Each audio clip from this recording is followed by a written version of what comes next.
નાગાનંદ કહે છે, ઘણા લોકો નાગાનંદા પણ કહે છે, બરોબર. તો આ 3 છે કવિ હર્ષ દ્વારા. એના જે કવિ છે રાજા હર્ષના જે કવિ છે બાણભટ્ટ છે, એને ચર્ચા, એને 2 વસ્તુ લખી, કાદંબરી અને હર્ષચરિત. અહીંયા ખાસ ધ્યાન દો.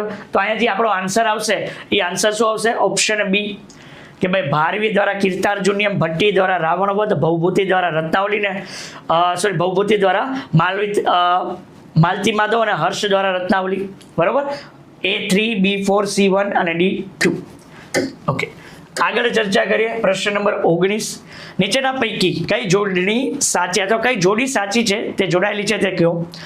પેલું નવનિકતમ તબીબી ક્ષેત્ર, આર્યભટ્ટિયમ ગણિતશાસ્ત્ર, પંચ સિદ્ધાંતિકા ખગોળશાસ્ત્ર. પંચ સિદ્ધાંતિકા લખવાવાળા કોણ હતા? તો કે વરામિહિર છે.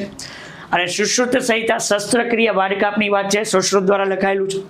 તો આ 4 સાચા છે, 2-3 સાચા છે. જો ફક્ત 2 અને 4.